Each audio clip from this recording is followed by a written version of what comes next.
Good morning, everyone. I am Trina Olermo-Cobos, and what I'm going to report is the continuation of the chapter 16 in Belgian Brussels on 1890.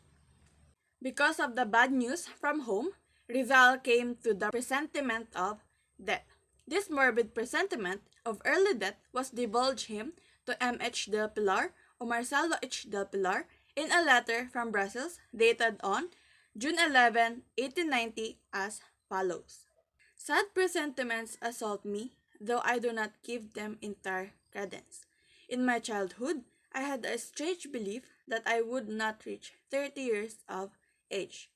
I do not know why I thought this. There were 2 months during which almost every night I had no other dream than that my friends and relatives were dead. Once I dreamed that I descended by a path, a multitude of persons seated, dressed in white, within white faces, silent and surrounded by white light. There I saw my 2 brethren, one of them already dead, and the other one still alive. Although I do not believe in these things, and although my body is very strong, and I have no illness, and have no fear, I am preparing myself for death, and for any eventuality. Laong Laan, or Ever Ready, is my true name. For this reason, I want to finish at all costs the second volume of the Nole, and if it is possible, I do not want to leave unfinished what nobody else could continue. Do not believe that I am depressed or sad. Every 2 days I go to the gymnasium and practice fencing and shooting. But who can tell any misfortune that may come? After that, Jose Rizal prepared to go home. Upon hearing that Graciano Lopez Haina was planning to go to Cuba, he wrote to Ponce on July 9, 1890, opposing Graciano's plan of action. He said that Graciano should not go to Cuba to die of yellow fever. Instead, he ought to go to the Philippines to allow himself to be killed in defense of his ideals.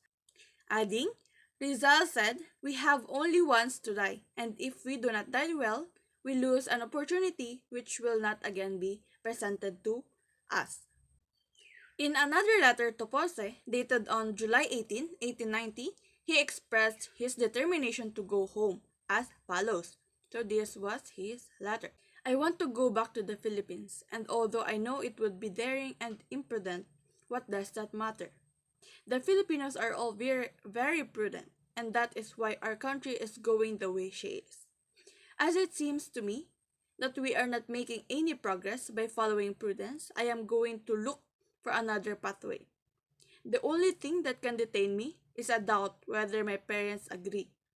I am afraid to disturb their last years.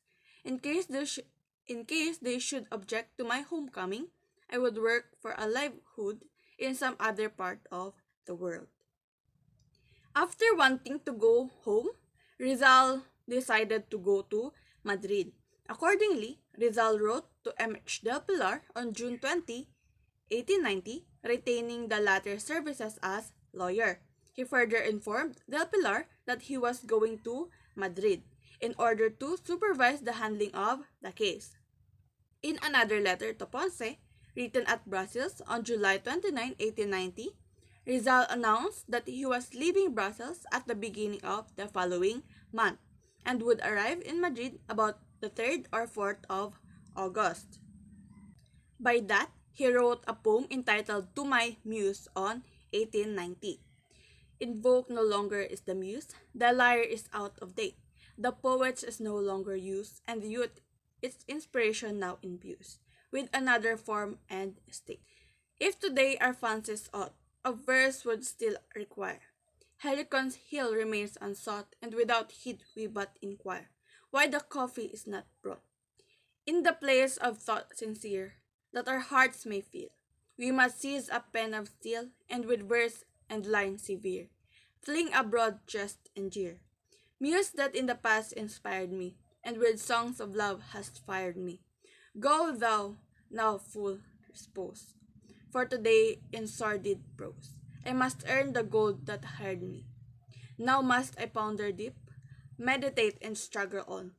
Even sometimes I must weep, for he who loved me would keep great pain has undergone. Fled are the days of ease, the days of love delight, when flowers still would please and give to suffering souls surcease, from pain and sorrow's blight. One by one they have passed on, all I loved and moved among. Dead or married from me gone, for all I place my heart upon. By fate adverse are stung. Go thou too, O Muse, depart. Other regions fairer find. For my land but offers art. For the laurel chains that bind. For a temple prisons blind. But before thou leavest me, speak. Tell me with thy voice sublime, thou couldst ever from me seek, a song of sorrow for the weak, defiance to the tyrant's crime. The chapter 16 also tackles about the romance of Jose Rizal to Petit Jacobi. Like any other woman that passed Jose Rizal, Petit Jacobi also fall in love with Jose Rizal. Two things brought as a measure of cheer to the despondent Rizal as he was preparing for his trip to Madrid. First was the summertime festival of Belgium, which was celebrated in carnival style, with colorful costumes, fantastic floats, and many days of merriment. The second one was his romance with Petit Jacobi, which is the pretty niece of his landladies. And when she learned about Jose Rizal going to Madrid, she cried when he left toward the end of July 1890 for Madrid, stopping for a few days in Paris, and she wrote to him in French. Where are you now? Do you think of me once in a while? I am reminded of our tender conversations, reading your letter, although it is cold and indifferent. Here in your letter, I have something which makes up for your absence.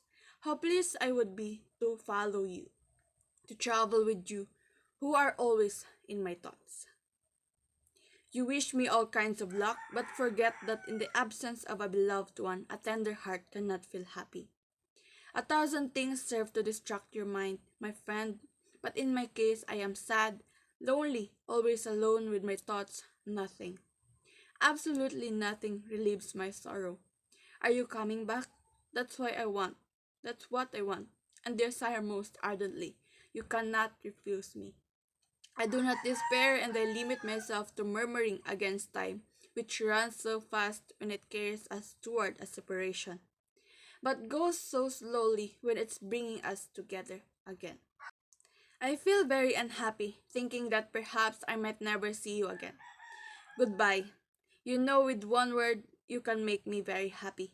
Aren't you going to write to me? For my reflection, our life will not always be full of happiness. We will experience being hurt, sadness, and sorrow. There are times that the negative emotions that we're feeling is overtaking our whole being, that causes us to think about living or death. Just like Jose Rizal, being away from his family and overthinking about the problems give him suicidal thoughts. When he learned about the problems with his family, he immediately thought about going home, like most of us would also do, if we were in his shoes. But despite that, we should always bear in mind that in all problems that we can encounter, just stand still and trust God, for He will be there for you to guide you solve that problems. On the other hand, Rizal must be really handsome when he was traveling, because in every place he had gone through, there will be always a woman that admire him. There are plenty of women who fall in love with him, women who are hoping to be with him, wishing for him to love them back and come back for them.